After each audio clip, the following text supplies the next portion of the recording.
നമസ്കാരം, ദീനതയാറാണ് മലയാളം ഗിസ്പോർട്ടിൽ നിന്ന്.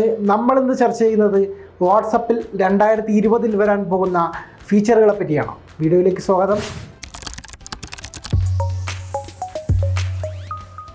2020 നമ്മൾ ആദ്യം പ്രതീക്ഷിക്കുന്ന വാട്സപ്പിൻ്റെ ഫീച്ചർ ഡാർക്ക് മോഡാണ്. നമ്മൾ കഴിഞ്ഞ ദിവസം ചെയ്ത വീഡിയോയിൽ കണ്ടിരുന്നു ബീറ്റ വേർഷൻ, ആൻഡ്രോയിഡിനായിട്ടുള്ള വാട്സപ്പ് ബീറ്റ വേർഷൻ വന്നു കഴിഞ്ഞു. അതുകൊണ്ട് തന്നെ 2020 വൈകാതെ തന്നെ വാട്സപ്പിൻ്റെ ഡാർക്ക് മോഡ് ഫീച്ചർ എല്ലാവർക്കുമായി ലഭ്യമാകും. അടുത്തിടെ വന്ന അപ്ഡേറ്റിൽ നമ്മൾ കണ്ടതാണ് ഫിംഗർ പ്രിന്റ് അൺലോക്ക് എന്ന് പറയുന്ന ഒരു സെക്യൂരിറ്റി സിസ്റ്റം. വാട്സപ്പ് അൺലോക്ക് ചെയ്യാൻ വേണ്ടി ഫിംഗർ പ്രിന്റ് ഉപയോഗിക്കുന്ന ഒരു സിസ്റ്റം നമ്മൾ കണ്ടതാണ്.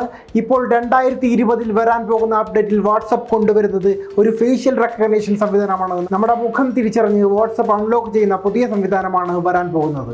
ഈ വർഷം വാട്സപ്പ് പുറത്തിറക്കുമെന്ന് നമ്മൾ പ്രതീക്ഷിക്കുന്ന മറ്റൊരു സവിശേഷത എന്ന് പറയുന്നത് ഇൻ ആപ്പ് ബ്രൗസറാണ്.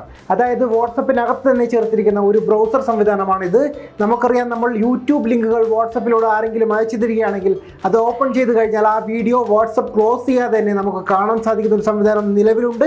ഇതുപോലെ തന്നെ വാട്സപ്പിൽ വരുന്ന വെബ്സൈറ്റുകളുടെയും മറ്റും ലിങ്കുകൾ ഓപ്പൺ ചെയ്യുമ്പോൾ മറ്റൊരു ബ്രൗസറിൻ്റെ സഹായമില്ലാതെ തന്നെ വാട്സപ്പ് ഇൻ ആപ്പ് ബ്രൗസർ ഉപയോഗിച്ച് നമുക്ക് ആ വെബ്സൈറ്റ് ഓപ്പൺ ചെയ്യാൻ സാധിക്കുന്ന ഒരു സംവിധാനമാണ് ഇത്.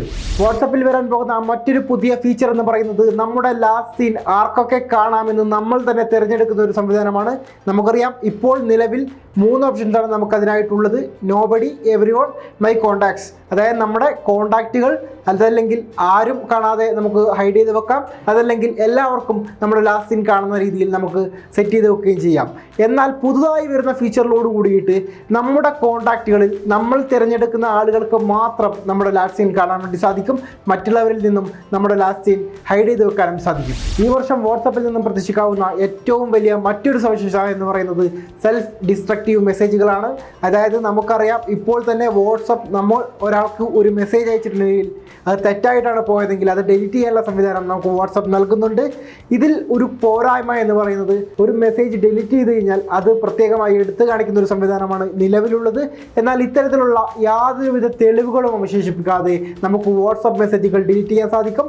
അബദ്ധത്തിൽ അയച്ചതാണെങ്കിലും അയച്ചതിൽ തെറ്റ് പറ്റിയിട്ടുണ്ടെങ്കിലും നമുക്ക് തിരുത്താനുള്ള ഒരു ഓപ്ഷൻ കൂടിയായിട്ടാണ് ഈ ഫീച്ചർ വരുന്നത്. 2020 നമ്മൾ വരുമെന്ന് പ്രതീക്ഷിച്ച മറ്റൊരു സവിശേഷതയാണ് വാട്സപ്പ് ആഡുകൾ. അതായത് വാട്സപ്പിൽ പരസ്യങ്ങൾക്ക് സ്ഥാനം കൊടുക്കുന്ന ഒരു ഫീച്ചറാണിത്.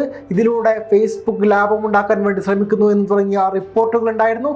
എന്നാൽ ഈ റിപ്പോർട്ടുകളെ തള്ളിക്കളഞ്ഞുകൊണ്ട് ഫേസ്ബുക്ക് തന്നെ രംഗത്തെത്തി. വാട്സപ്പിൽ അടുത്ത കാലത്തൊന്നും പരസ്യങ്ങൾ ഉണ്ടാവില്ല എന്നാണ് ഫേസ്ബുക്ക് അറിയിച്ചിരിക്കുന്നത്. എന്തായാലും നമുക്ക് കുറച്ചു കാലം കൂടി പരസ്യങ്ങളില്ലാതെ വാട്സപ്പ് ആസ്വദിക്കാൻ സാധിക്കുമെന്ന് തന്നെയാണ് വിശ്വസിക്കുന്നത്. അപ്പോൾ വാട്സപ്പിൽ ഈ വർഷം നമ്മൾ പ്രതീക്ഷിക്കുന്ന ഫീച്ചറുകളെ കുറിച്ചാണ് പറഞ്ഞത്. ടെക്നോളജി സംബന്ധമായ കൂടുതൽ വാർത്തകൾക്കും വീഡിയോകൾക്കും ഗിസ്ബോർഡ് മലയാളം സന്ദർശിക്കുക. ഞങ്ങളുടെ യൂട്യൂബ് ചാനൽ സബ്സ്ക്രൈബ് ചെയ്യുക. നമസ്കാരം.